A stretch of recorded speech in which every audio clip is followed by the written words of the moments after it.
السلام علیکم ورحمۃ اللہ وبرکاتہ۔ الحمدللہ رب العالمین الرحمن الرحیم، واشہد ان لا الہ الا اللہ وحدہ لا شریک لہ واشہد ان محمدا عبدہ ورسولہ صلوات اللہ وسلامہ علیہ وعلی آلہ وعلی اصحابہ ومن اہتدی بہدیہ واستنى بسنتہ الی یوم الدین، اما بعد۔ سبحانک لا علم لنا الا ما علمتنا انک انت العلیم الحکیم۔ رب اشرح لی صدری ویسر لی امری واحلل عقدۃ من لسانی یفقهوا قولی۔ اللهم انی اسألک علما نافعا وعملا خالصا ولسانا ذاکرا وقلبا خاشعا ورزقا حلالا طیبا یا رب العالمین۔ معزز و گرامی قدر ناظرین و سامعین و سامعات، گزشتہ ہفتے آپ لوگوں کے سامنے اللہ کے رسول صلی اللہ علیہ وسلم کی ایک حدیث، جس میں آپ نے جابر بن سلیم یا جابر بن سلیم رضی اللہ تعالی عنہ کو چند باتوں کی وصیت کی تھی، اس میں جو پہلی وصیت تھی اس کا ذکر آپ کے سامنے کیا گیا تھا، اور وصیت یہ تھی کہ تم کسی کو گالی مت دینا، کسی پر لعن و ملامت مت کرنا، کسی کو برا مت کہنا، کسی کو گالی مت دینا، یہ آپ نے وصیت فرمائی تھی۔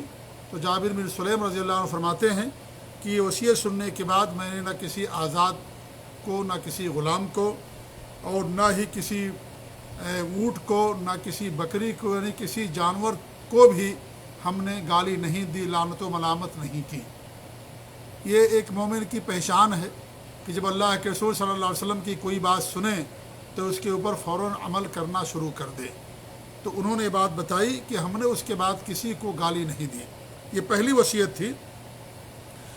آئیے اس کے بعد کی جو وصیتیں اسے بھی آپ کے سامنے پیش کرتے ہیں۔ اس کے بعد ہمارے نبی نے فرمایا وَلَا تَحْقِرَنَّ مِنَ الْمَعْرُوفِ شَيْئًا، کہ تم کسی بھی معروف کو حقیر نہ سمجھنا۔ مطلب اس یہ ہے کہ وہ معروف، وہ نیکی، پہلے ہم یہ سمجھ لیں کہ معروف کیا ہے۔ دیکھیے، معروف کا مطلب یہ ہے کہ ہر وہ چیز جسے شریعت میں اچھا کہا گیا ہے وہ معروف ہے۔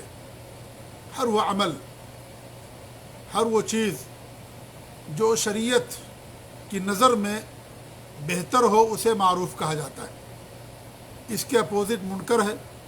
منکر کا مطلب یہ ہے کہ ہر وہ چیز، ہر وہ عمل جو شریعت کی نظر میں برا ہو اسے منکر کہا جاتا ہے۔ تو یہاں معیار شریعت ہے، ترازو اور کسوٹی شریعت ہے،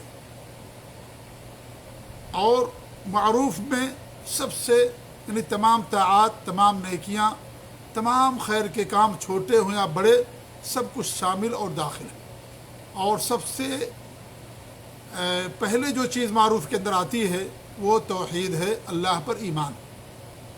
اب منکر کی بات لے لیں، منکر کے اندر ہر شر شامل ہے، ہر برائی، ہر گناہ، ہر غلط چیز شامل ہے۔ اور منکر میں سب سے پہلے جو چیز شامل ہوتی ہے وہ اللہ تعالیٰ کے ساتھ شرک کرنا ہے، اللہ کا انکار کرنا ہے، اللہ کے اسماء و صفات کا انکار کرنا ہے، اللہ کی ربوبیت میں، اس کی الوہیت میں شرک کرنا ہے۔ یہ سب سے پہلے یہ چیز داخل ہوتی ہے، کیونکہ شریعت کی نظر میں سب سے بری چیز یہی ہے۔ جیسے شریعت کی نظر میں، دین کی نظر میں سب سے اہم اور بھلی اور بہتر چیز توحید ہے، ویسے ہی شریعت کی نظر میں سب سے بری چیز شرک کرنا ہے۔ تو معروف کا مطلب یہ ہوا کہ شریعت کی نظر میں جو بہتر ہو اسے معروف کہا جاتا ہے۔ یہ ہو گیا معروف کی تعریف۔ اب ہمارے نبی کے جو حدیث ہے، آپ کی جو وصیت ہے، یہ وصیت آپ نے ابو ذر رضی اللہ تعالیٰ عنہ کو بھی کی تھی، اور بھی صحابہ کرام کو آپ نے یہ وصیت فرمائی تھی۔ تو لا تحقرن من المعروف شیئا کا مطلب یہ ہے کہ کسی بھی چھوٹی نیکی کو یہ سمجھ کر کے کہ چھوٹی نیکی اسے چھوڑ دینا، ایسا مت کرنا۔ یہ مطلب ہے حدیث کا کہ وہ خیر، وہ نیکی کتنی ہی معمولی کیوں نہ ہو تمہاری نظر میں، یا چھوٹی نیکی تمہیں نظر آتی ہے، لیکن اسے چھوٹی نیکی سمجھ کر کے چھوڑ مت دینا، بلکہ اسے کرنا۔ یہ ہمارے نبی کی وصیت ہے۔ بہت ساری چھوٹی نیکیاں انسان اسے بہت معمولی سمجھ کر کے چھوڑ دیتا ہے، حالانکہ بہت عظیم نیکی ہوتی ہے۔ یعنی وہ نیکی جو ہے اگرچہ آپ کی نظر میں چھوٹی ہے، لیکن اسے بھی انسان کو نہیں چھوڑنا چاہیے۔ کیوں؟ اس لیے کہ قطرے قطرے سے سمندر ہوتا ہے، اور اللہ رب العالمین کو آپ کی کون سی نیکی پسند آ جائے یہ اللہ رب العالمین زیادہ بہتر جانتا ہے۔ اس لیے کسی بھی نیکی کو یہ سوچ کر کے کہ چھوٹی نیکی ہے اسے ہرگز نہیں چھوڑنا چاہیے۔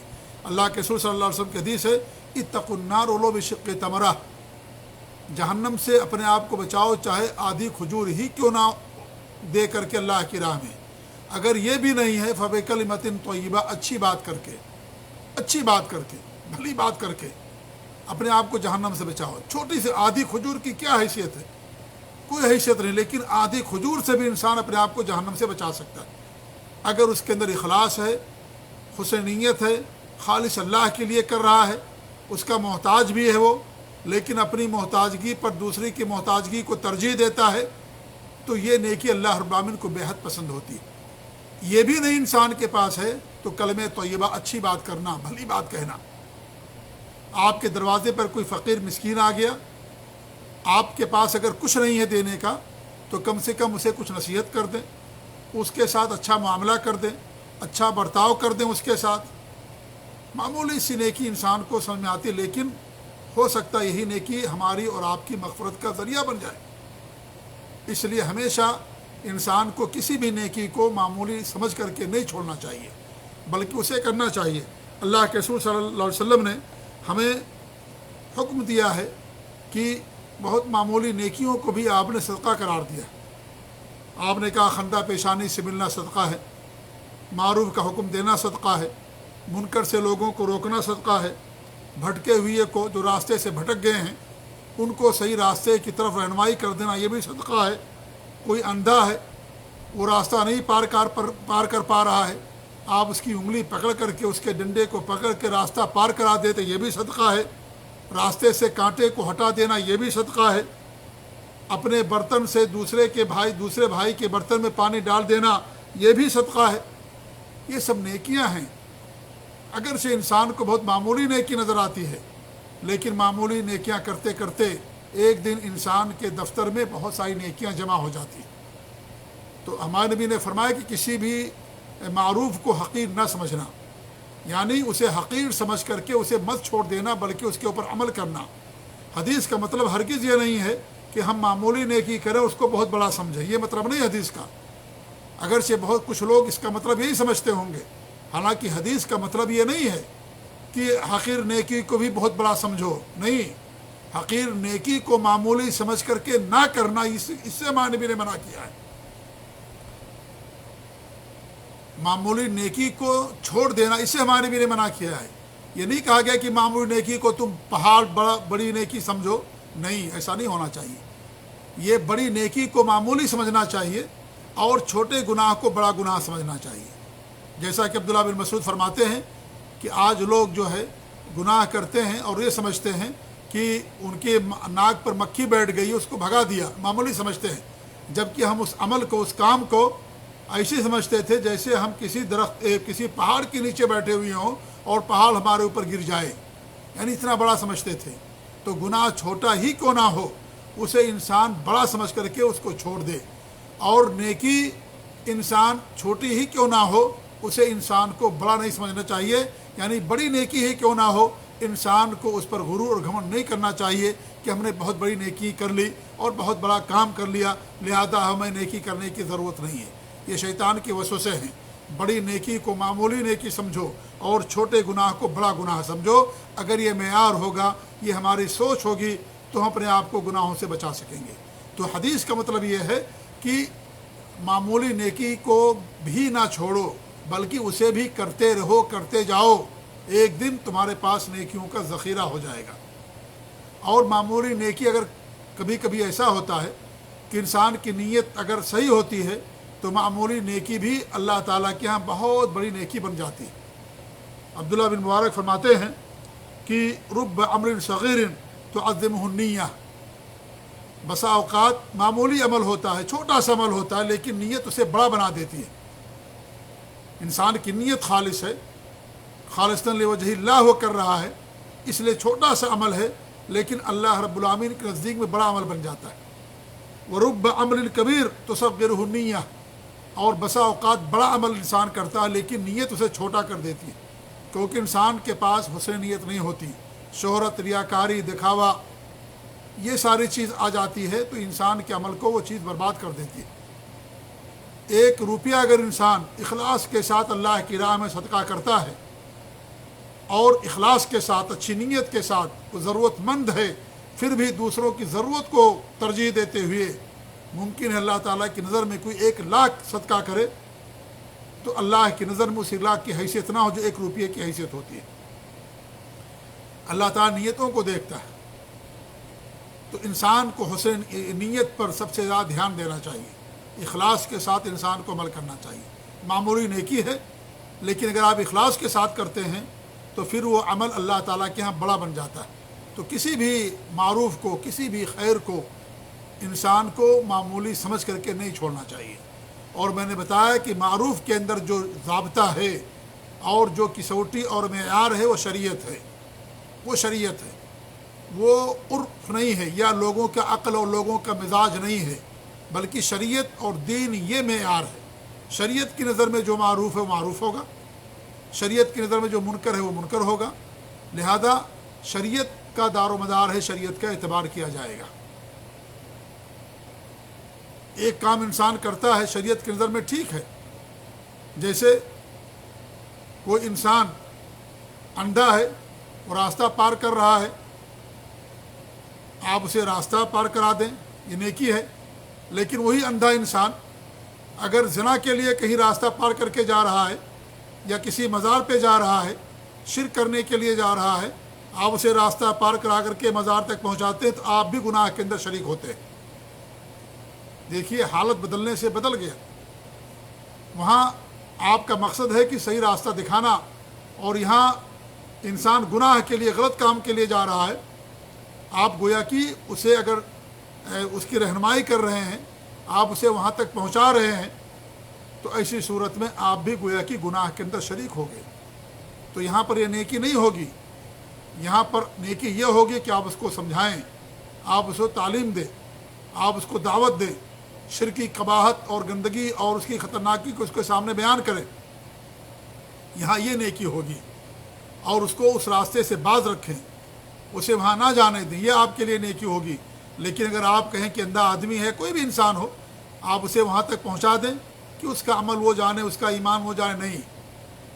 اگر آپ کو معلوم ہے تو آپ اس کو نصیحت کریں، اس کو سمجھائیں، اس کو بتائیں، تو یہ معیار ہے، شریعت معیار ہے۔ انسان کی عقل، اس کا مزاج یہ معیار نہیں ہے۔ تو ہمارے نبی نے ان کو حکم دیا یا ان کو نصیحت کی کہ کسی بھی معروف کو حقیر نہ سمجھنا، یعنی حقیر سمجھ کر کے اسے نہ چھوڑنا بلکہ اس کو انجام دینا۔ وَأَن تُكَلِّمَ أَخَاكَ وَأَنْتَ مُنبَسِطٌ إِلَيْهِ وَجْهُكَ إِنَّ ذَلِكَ مِنَ الْمَعْرُوفِ، اور یہ کہ تم اپنے بھائی سے ہنسی خوشی بات کرو، اس کے سامنے اپنے چہرے کو کر کر کے خندہ پیشانی سے مسکرا کر کے بات کرو، یہ بھی معروف میں سے ہے۔ اگر آپ اسے الگ وصیت سمجھ لیں گے تو یہ تیسری وصیت ہو جائے گی، اور اگر اسی کا تمیمہ یا ضمیمہ سمجھ لیں گے تو گویا کہ اسی میں یہ بھی وصیت شامل ہو جائے گی۔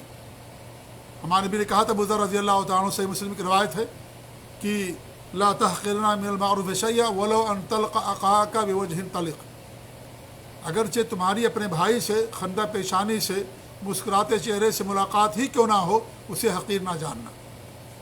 تو وہی بات ہمارے نبی نے یہاں ان کو فرمائی اور یہ حکم دیا، ان کو یہ وصیت کی کہ جس سے ملاقات کرو خندہ پیشانی سے ملاقات کرو، مسکرا کر کے ملاقات کرو۔ خاص طور سے دعات اور علماء کے لیے یہ دعوت کا بہت اہم ترین ذریعہ اور وسیلہ ہے، اس کے ذریعے سے انسان دلوں کو فتح کر سکتا ہے، اور جو رکاوٹیں، وہ ساری رکاوٹیں دور ہو سکتی ہیں اگر انسان خندہ پیشانی سے مسکرا کر کے لوگوں کے سامنے پیش آتا ہے۔ ایک استاذ، معلم، ایک داعی اور ایک عالم کو سب کی ضرورت ہے یہ، لیکن ایک داعی اور عالم کو، مبلغ کو بطور خاص اس چیز کی ضرورت ہے۔ یہ نیک اعمال میں چیز شامل ہے کہ ہم خندہ پیشانی سے مسکراتے ہوئے اس سے ملیں، چاہے وہ ہمارا دشمن ہی کیوں نہ ہو، چاہے وہ کوئی بھی عمل کرنے والا ہو، ہم چہرہ بسور کر کے اور چہرے پر غیظ و غضب کے آثار ظاہر کر کے اس سے ملاقات کریں گے تو ظاہر بات ہے وہ اپنا مدعا، اپنی بات ہمارے سامنے نہیں رکھ سکے گا، اور ہماری زبان سے جو بات نکلے گی اس بات کی تاثیر بھی نہیں ہوگی۔ اللہ رب العالمین نے فرمایا ہمارے نبی کے بارے میں وَلَوْ كُنْتَ فَظًّا غَلِيظَ الْقَلْبِ لَانفَضُّوا مِنْ حَوْلِكَ، اگر آپ سخت دل ہوتے، سخت جاں ہوتے تو لوگ آپ کے قریب نہیں آتے، لوگ آپ سے بھاگ جاتے۔ تو یہ بہت اہم ذریعہ ہے خندہ پیشانی سے مسکرا کر کے ملنا، اچھی گفتگو کرنا، لوگوں کو اپنی طرف مائل کرنے کا، لوگوں پر اثر انداز ہونے کا بہت اچھا ذریعہ ہے یہ۔ تو یہ علماء اور دعات کے لیے بہت اہم تحفہ ہے جس پر ہم سب کو عمل کرنا چاہیے۔ اللہ تعالی ہم سب کو اس پر عمل کرنے کی توفیق دے۔ اور چوتھی وصیت ہمارے نبی نے فرمائی ورفع ازارک علی نصف الساق فإن أبیت فإلی الکعبین، اپنے ازار کو کہاں تک رکھو؟ نصف ساق تک، یعنی آدھی پنڈلی تک۔ فإن أبیت، اگر یہ نہ کر سکو، فإلی الکعبین، تو دونوں ٹخنوں تک، اس سے نیچے نہیں کرنا ہے۔ تو یہاں دو چیز بیان کی گئی، ایک تو یہ ہے سنت اور افضل اور بہتر یہ ہے کہ انسان اپنے کپڑے کو، اب ازار میں سب شامل ہے، جو نیچے کا کپڑا ہوتا ہے اس کو ازار کہا جاتا ہے، جیسے انسان تہبند پہنتا ہے، پیجامہ پہنتا ہے، لنگی پہنتا ہے یا پینٹ وغیرہ پہنتا ہے، یہ سب کے سب ازار کے اندر آتے ہیں۔ اوپر کے کپڑے کو ردا کہا جاتا ہے، نیچے کپڑے کو ازار کہا جاتا ہے۔ تو اس طریقے سے انسان کا کرتا یا توپ، کوئی بھی بشت جو کیا نام ہے اوپر سے انسان لٹکاتا ہے، پہنتا ہے، وہ سب کے سب زیادہ سے زیادہ ٹخنے سے اوپر ہونا چاہیے، ٹخنے سے نیچے رکھنا یہ شریعت کے اندر حرام اور سخت منع ہے اور یہ کبیرہ گناہ ہے۔ تو ہمارے نبی نے فرمایا کہ آدھی پنڈلی تک یہ زیادہ بہتر ہے، اگر وہ نہیں کر سکتے ہیں تو زیادہ سے زیادہ ٹخنے تک، ٹخنے سے اوپر کپڑے کو رکھنا ہے، ٹخنے سے کپڑے کو نیچے رکھنا یہ شریعت کے اندر حرام اور ناجائز ہے اور یہ بڑا گناہ ہے، اور اس طریقے سے شریعت کے اندر اس سے سختی کے ساتھ منع کیا گیا ہے۔ ابن عمر رضی اللہ عنہ فرماتے ہیں کہ میں اللہ کے رسول صلی اللہ علیہ وسلم کے پاس سے میرا گزر ہوا اور میرا جو ازار تھا اس میں استرخاء تھا، استرخاء یعنی لٹک رہا تھا کپڑا وہ۔ تو ہمارے نبی نے فرمایا عبداللہ ارفع ازارک، اے عبداللہ اپنے کپڑے کو، ازار کو اوپر کر لو۔ فرفعتہ، تو میں نے تھوڑا سا اوپر کر لیا۔ ثم قال، پھر ہمارے نبی نے فرمایا کہ جو ہے زد، اور زیادہ اوپر کرو۔ فما زلت اتحراها بعد، تو کہتے ہیں کہ میں برابر اس کو اوپر کرتا رہا۔ فقال بعض القوم، تو کچھ لوگوں نے کہا یلا این، کہاں تک تم نے کپڑے کو اوپر کیا؟ تو کہتے ہیں یلا انصاف الساقین، دونوں پنڈلیوں کے نصف تک۔ تو یہ افضل اور بہتر ہے، صحیح مسلم کی روایت ہے۔ اس طریقے سے حذیفہ رضی اللہ عنہ فرماتے ہیں کہ اخذ رسول اللہ صلی اللہ علیہ وسلم بعضرۃ ساقی، اللہ کے رسول صلی اللہ علیہ وسلم نے بعضرۃ ساقیہ یا بعضرۃ ساقی دونوں پڑھ سکتے ہیں، کہ اللہ کے رسول صلی اللہ علیہ وسلم نے میری پنڈلی کے گوشت کو پکڑا۔ فقال هذا موضع ازار، تو ہمارے نبی نے فرمایا کہ یہ ازار کی جگہ ہے، یعنی یہاں تک کپڑا لٹکانا ہے۔ فإن أبیت فأسفل، اگر تم یہ نہ کر سکو اور نیچے کرنا چاہو، تھوڑا اور نیچے کر لو۔ فإن أبیت فلا حق للإزار فی الکعبین، تو اگر اور نیچے کرنا چاہتے ہو تو کعبین سے نیچے ازار کا کوئی حق نہیں ہے، یعنی دونوں ٹخنوں سے نیچے انسان ازار کو نہیں کر سکتے۔ یہ مرد کے لیے بتایا جا رہا ہے، عورت کے لیے نہیں۔ عورت کا تو پاؤں ڈھکا ہونا چاہیے، جیسا کہ حدیث کے اندر آتا ہے۔ ام سلمہ فرماتی ہیں کہ عورتیں کیسے کریں گی اپنے کپڑوں کے ساتھ؟ تو ہمارے نبی نے فرمایا کہ ایک بالشت اس کو نیچے لٹکائیں گی۔ تو انہوں نے کہا کہ ان کے قدم ظاہر ہو جائیں گے، تو ہمارے نبی نے فرمایا کہ ایک گز یعنی ایک ہاتھ سمجھ لیجئے وہ نیچے رکھیں گی اور اس سے زیادہ نہیں کریں گے۔ صحیح سنن ترمذی کی روایت، صحیح روایت ہے۔ تو یہ عورتوں کے لیے حکم نہیں ہے، عورتیں تو اپنے قدم کو ڈھانک کر کے رکھیں گی، ایک بالشت ان کا کپڑا جو ہے قدم سے نیچے ہونا چاہیے، اگر اس میں بھی ان کا نہیں ڈھکتا ہے تو پھر ایک ہاتھ سمجھ لیجئے، ایک ذرا یہ ان کے اپنے کپڑے کو نیچے لٹکانا، یہ عورتوں کے لیے، کیونکہ عورت پردہ ہوتی ہے اور ہاتھ پاؤں ناخن سب اس کو ڈھانکنا اور چھپا کر کے رکھنا ہے جب وہ باہر نکلتی ہے۔ تو یہ جو حکم ہے اسبال، یہ مردوں کے لیے منع ہے، عورتوں کے لیے نہیں ہے۔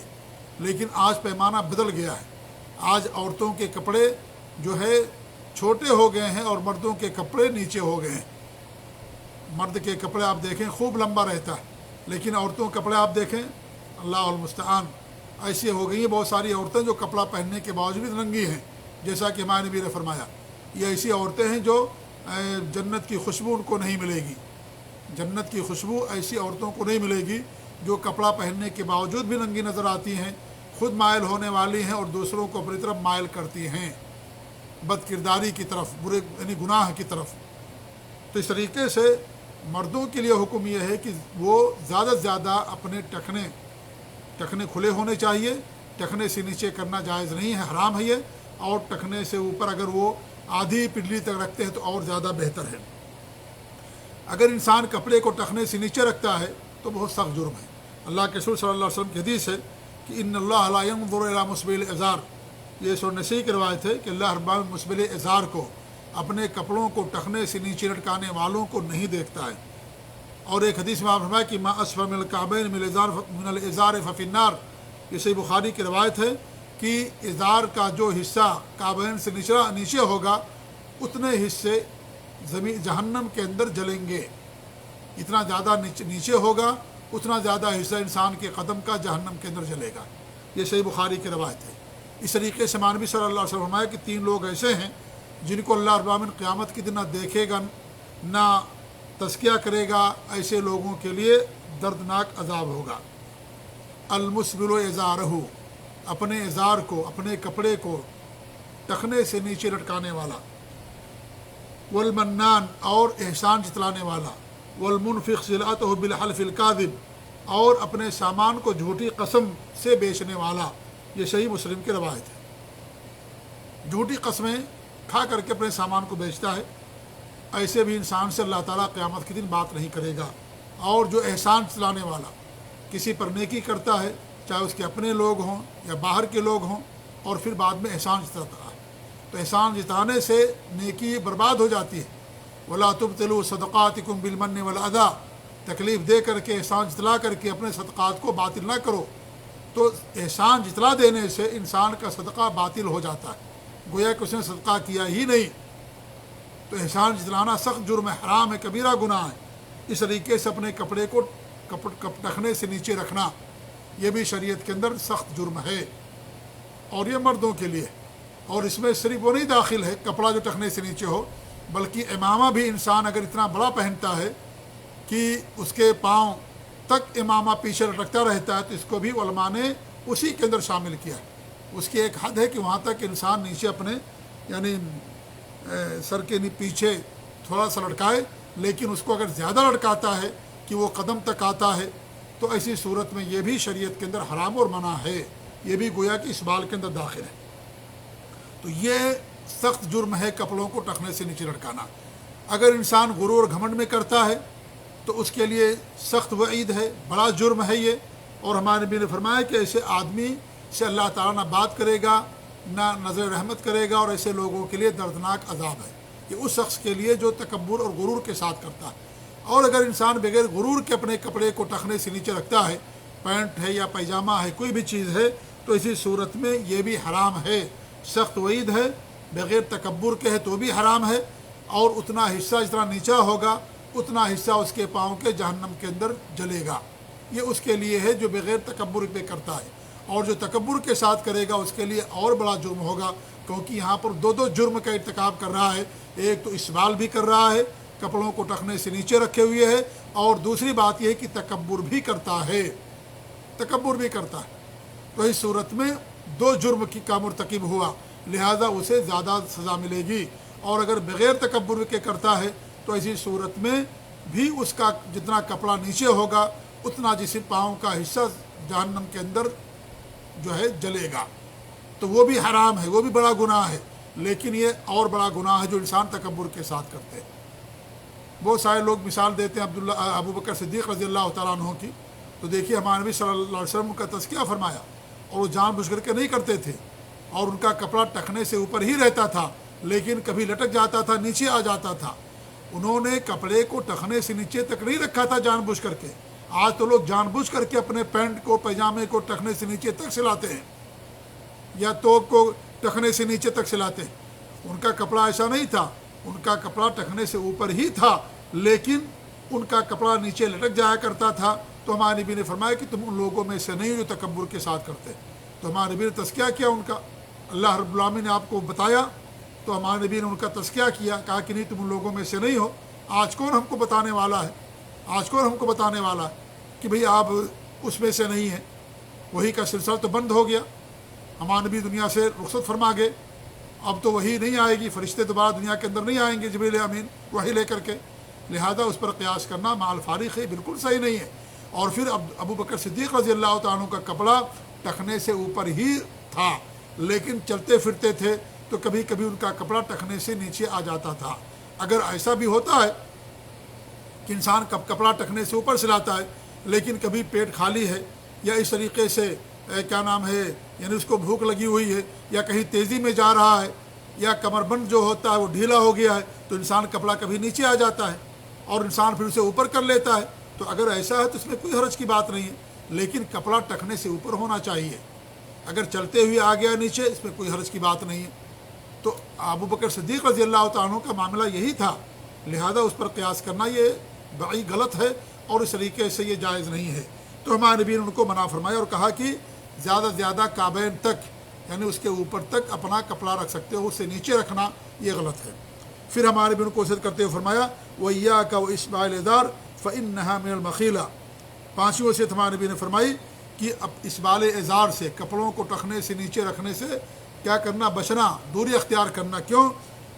اس لیے کہ یہ تکبر میں سے ہے، وَإِنَّ اللَّهَ لَا يُحِبُّ الْمَخِيلَةَ، اور اللہ رب العالمین تکبر کو پسند نہیں کرتا، تکبر انسان کے لیے جائز نہیں ہے۔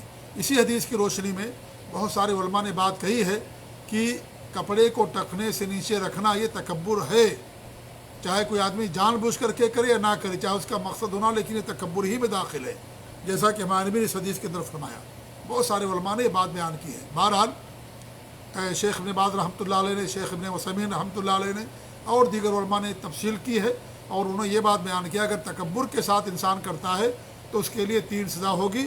ایک تو یہ کہ اللہ تعالیٰ اسے بات نہیں کرے گا، نمبر 2 اللہ تعالیٰ اس کی طرف نظر رحمت نہیں کرے گا، نمبر 3 ایسے لوگوں کے لیے دردناک عذاب ہوگا۔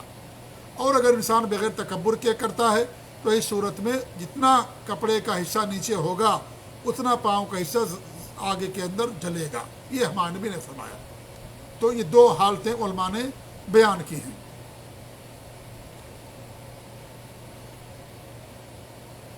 تو یہ ہمارے نبی ان کو 5ویں وصیت کرتے ہوئے فرمایا۔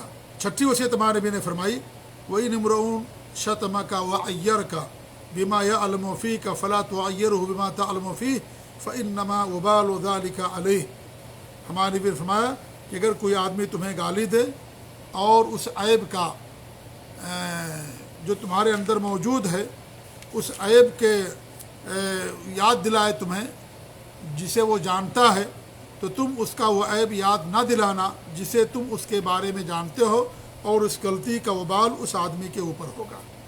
یعنی اگر کوئی آدمی آپ کو گالی دے تو آپ اسے گالی مت دیں، آپ اسے گالی دیں گے بات اور بڑھے گی اور جھگڑا ہوگا، لڑائی ہوگی۔ تو انسان اگر خاموشی اختیار کر لیتا ہے، معاف کر دیتا ہے تو بہت عظیم نیکی ہے، یہ تواضع اختیار کر لیتا ہے۔ اور معاف کر دینا یہ جنت میں جانے کی جو اہل جنت ہے ان کی خوبیوں میں سے ہے۔ اللہ رب العالمین نے فرمایا جنتیوں کے بارے میں کہ اللہ نے جنت جن لوگوں کے لیے تیار کی ہے وَأُعِدَّتْ لِلْمُتَّقِينَ الَّذِينَ يُنْفِقُونَ فِي السَّرَّاءِ وَالضَّرَّاءِ وَالْكَاظِمِينَ الْغَيْظَ وَالْعَافِينَ عَنِ النَّاسِ، یہ جنت متقیوں کے لیے تیار کی گئی ہے جو خوشحالی اور تنگی میں خرچ کرتے ہیں اور غصے کو پی جاتے ہیں، وَالْعَافِينَ عَنِ النَّاسِ، اور لوگوں کو معاف کر دیتے ہیں۔ تو اگر کوئی آدمی آپ کو گالی دے تو آپ بھی اسے گالی نہ دیں، بلکہ آپ اور زیادہ بہتر سلوک کرتے ہوئے آپ اس کو معاف کر دیں، اسے آپ معاف کر دیں، تواضع اختیار کریں اور درگزر کر دیں، کیونکہ معاف کر دینا، درگزر کرنا بہت بڑی نیکی ہے۔ اور کوئی عیب یاد دلائے جو آپ کے اندر ہے، وہ جانتا ہے عیب آپ کے اندر ہے اور آپ بھی جانتے ہیں کہ اس کے اندر فلاں فلاں عیوب ہیں، تو آپ اس کو یاد مت دلائیں۔ یعنی برائی کے بدلہ برائی سے نہ دیں، بلکہ برائی کا بدلہ خندہ پیشانی سے، محبت سے، پیار سے اور اس طریقے سے معاف اور عفو درگزر سے آپ کریں۔ اگر اس طریقے کا آج ہم معاملہ کریں تو ہم دلوں کو فتح کر سکتے ہیں، دلوں کو جیت سکتے ہیں۔ لیکن انسان کے پیچھے شیطان لگا ہوا ہے اور شیطان انسان کو ہمیشہ ورغلاتا رہتا ہے کہ تم تو شکست کھا گئے، تم کو ایسی باتیں اس نے کہی اور تم کو اتنا اس نے عیب دلایا اور تم تو زیر ہو گئے اور وہ تم پر غالب آ گیا، اور اس طریقے سے انسان کو ملامت کرتا رہتا ہے، یہاں تک کہ انسان اپنی برتری اور اپنی قوت اور بہادری ظاہر کرنے کے لیے وہی کام کر بیٹھتا ہے جو اس سے پہلے اس نے کیا تھا، اور پھر معاملہ انتہائی سنگین ہو جاتا ہے، خطرناک ہو جاتا ہے۔ لہذا ہم کو چاہیے کہ ہم کیا کریں، ایسی صورت میں انسان کو معاف کر دیں، اور جب معاف کر دیں گے تو اس میں انسان کا کوئی خسارہ نہیں ہے، بلکہ اس میں انسان کے لیے کیا ہے، فائدہ ہے۔ اللہ رب العالمین ہمیں حکم دیا ہے کہ وَإِذَا خَاطَبَهُمُ الْجَاهِلُونَ قَالُوا سَلَامًا، جب جاہل لوگ ان سے بات کرتے ہیں تو کہتے ہیں سلام، یعنی گزر جاتے ہیں، جاہلوں کا جواب نہیں دیتے۔ خُذِ الْعَفْوَ وَأْمُرْ بِالْعُرْفِ وَأَعْرِضْ عَنِ الْجَاهِلِينَ، معاف کر دو اور نیکی کا حکم دو، اور اس طریقے سے جاہلوں سے کنارہ کشی اختیار کرو۔ لہٰذا جو آدمی اس طریقے سے کرے تو ہم کو چاہیے کہ ایسے آدمی سے دوری اختیار کر لے اور کنارہ کشی اختیار کر لے، اور ایسے آدمی کو معاف کر دے، کیونکہ اسی میں بہتری ہے، اور یہی نفع والا کام ہے، اور یہی اللہ تعالیٰ کو پسند ہے، اور دین شریعت کا یہی حکم ہے۔ تو ہمارے نبی صلی اللہ علیہ وسلم نے انہیں 6 باتوں کی وصیت فرمائی تھی۔ پہلی وصیت یہ تھی تم کسی کو گالی مت دینا، دوسری وصیت یہ تھی کہ نیکی کسی بھی معروف کو حقیر نہ سمجھنا، یعنی حقیر سمجھ کر کے اس کو مت چھوڑنا بلکہ اس کو کرنا۔ نمبر 3، اپنے بھائی سے خندہ پیشانی سے ملنا، یہ بھی معروف ہے۔ نمبر 4، اپنے ازار کو نصف ساق یعنی آدھی پنڈلی تک رکھو، اگر یہ نہیں کر سکتے تو زیادہ زیادہ اپنے ٹخنوں تک رکھو، ٹخنوں سے نیچے رکھنا جائز نہیں ہے۔ 5ویں بات ہمارے نبی نے فرمائی کہ کپڑوں کو ٹخنے سے نیچے رکھنے سے دوری اختیار کرو، بچو، کیونکہ یہ تکبر ہے، اور تکبر اللہ تعالیٰ کو پسند نہیں ہے۔ متکبرین اللہ تعالیٰ کے یہاں چونٹی کے مانند پیش کیے جائیں گے، ان کی کوئی حیثیت نہیں ہوگی۔ تکبر اللہ تعالیٰ کی رضا ہے، لہذا جو تکبر کرتا اللہ تعالیٰ اسے دنیا کے اندر ذلیل کر دیتا ہے۔ تکبر کسی بھی انسان کے لیے روا اور جائز نہیں کہ انسان تکبر کرے۔ جی ہاں۔ 6ٹھی چیز ہمارے نبی نے فرمائی کہ اگر تمہیں کوئی گالی دے، تمہارے اندر جو عیب ہے وہ یاد دلائے تو تم اسے گالی نہ دو، اسے بھی اس کے اندر جو عیب ہے تمہیں معلوم ہے ان عیوب کو یاد نہ دلاؤ، چشم پوشی اختیار کرو، اسے معاف کر دو۔ بڑی اہم وصیتیں ہیں۔ اللہ تعالیٰ سے دعا ہے کہ اللہ رب العالمین ہمیں ان وصیتوں پر عمل کرنے کی توفیق دے۔ یہ ابو داؤد کی صحیح روایت امام البانی نے صحیح قرار دیا ہے، اور صحیح الجامع کے اندر بھی امام البانی رحمۃ اللہ علیہ نے اس حدیث کو بیان کیا ہے۔ اللہ تعالیٰ ہمیں ان وصیتوں پر جو ہمارے سامنے بیان کی جا رہی ہیں، ہم جو حدیثوں کی روشنی میں، اللہ تعالیٰ ان تمام وصیتوں پر ہم سب کو عمل کرنے کی توفیق دے، آمین۔ جزاکم اللہ خیر۔ انشاءاللہ اگلے ہفتے کوئی اور وصیت لے کر کے آپ کے سامنے ہم حاضر ہوں گے۔ اللہ تعالیٰ ہم سب کی حفاظت فرمائے، اللہ تعالیٰ ہمارے اعمال میں برکت عطا کرے، اللہ تعالیٰ ہمیں ہر شر سے، ہر گناہ اور بیماری سے محفوظ رکھے، آمین۔ وصلی اللہ علیہ محمد وعلی آلہ وصحبہ اجمعین، وجزاکم اللہ خیر، والسلام علیکم ورحمۃ اللہ وبرکاتہ۔